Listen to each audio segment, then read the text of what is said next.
living a simple life, something out those aches and pains from working on the farm. Hey guys, it's Eric here at Farpoint Farms. Check it out, the Bavor. And it's a 5 kilowatt diesel heater. I picked this thing up because we had another one and we are putting that one in the bus. And I needed a small heater to heat the radio station, the little radio shack that I have. And I looked around and Bavor offered me this beauty right here, and I was like, oh yeah, let's do that, because it runs on diesel and it runs on kerosene and you know, can run on some other stuff too, which I'm kind of curious. I've watched some other videos on using waste oil to heat homes with, and so this is something that doesn't out of the box run on waste oil, but can be modified, can be played with, and it's possible, according to the internet, which would never lie to us, right, to make these run off of waste oil. Now, whether or not I ever do that, I don't know. But for today, let's go ahead and open this bugger up and see what it has to show up. All right, let's dig into this thing.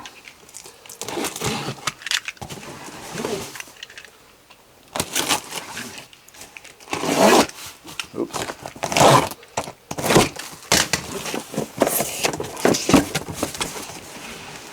I'll just set everything out.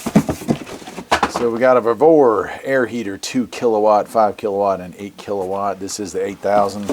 Wow. Yeah, that's a bigger tank than I thought it would be. 10-liter tank. That you fill up with diesel, and you can place it just about anywhere. You've got these 3 screw holes, so you can put it on a wall. You can mount it to the back of a van or something like that. So it's pretty cool. It's definitely pretty cool. I'll get that over here. And we've got some accessories here. Here we go, the main unit. Let me cut this out of the box. All right, there's a little bit to this thing, that's for sure. I'll lay it all out and we'll talk about it.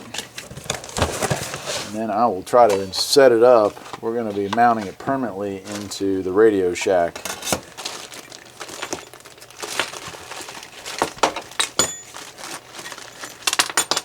Okay, here's our muffler. Or it looks like a muffler. I'll have to read the instructions on that, but it looks like it. Yeah, it's pretty much got to be the muffler.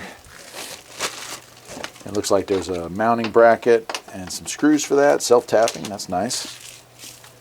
And then we've got air distribution. We've got our fuel line. That's a nice long bit of, looks like neoprene maybe, fuel line. That's a good amount of that.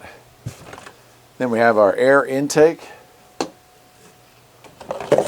Air intake tube. That's a accordion style. You can definitely use that for whatever you need. Here's our exhaust tube right here. This is important. This is our fuel pump, right? There's our little motor, and here's the harness for the pump. That's going to connect from this to the pump, and you do need 12 volts of power going to this in order to run it, so that's something to be aware of as well. All right, there's one of our ducts, and we do have a good amount of duct work here. You can stretch that out. That's a good amount there. And then we have a lot of clamps and hoses and fuel. Oh, look at that. We even have a fuel filter in there. So a lot of stuff, all the brackets, all the little things for each individual setup.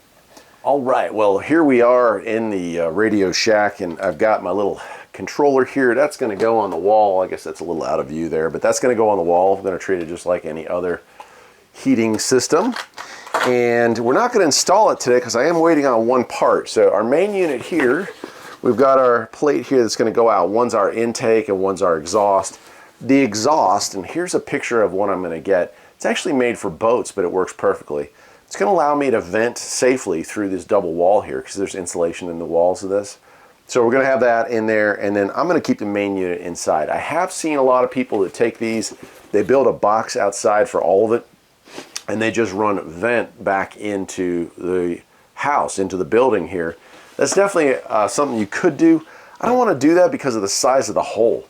You have to cut a hole that big into it. Actually, you have to cut 2 because you're going to use recycled air, right? You don't want to be pulling cold air in. You want to heat up the air that you already have inside. So that's nice. I mean, it definitely works. But for me and for this building here, I just don't feel like cutting 2 monster holes in there. So I'm not going to do that. But everything else I've got set up. We've got the muffler in there. I am going to be using that. Got my fuel tank. Now the fuel tank I probably will put outside just so we don't have that diesel smell in here. And I'll just poke a small hole through the wall to run my fuel into the house here. So that's the plan. The pump also, sometimes people say this pump can be kind of noisy. So it may be that I mount this under the building or closer to the tank. We'll have to see just how noisy is. I don't want to interrupt, well, you know, I don't want it showing up on the audio when I'm filming episodes of the podcast or filming episodes of the Midnight Cafe or whatever. I don't really want to hear that, right? So if that's the case, we'll move it outside. But that's going to be kind of the playing here.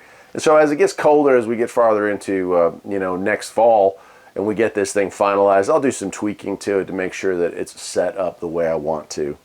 I guess that'll do it for today. I know it's kind of a weird time of year to post a video like this, but I got it and I wanted to show it off to you. I have used the all-in-one style. That's the one that's going to go into our bus. And this one's pretty cool too, so I wanted to show you the benefits of having one that comes in a kit like this and being able to put the stuff where you want it. Really works better for this setup. Till next time, my friends, take care.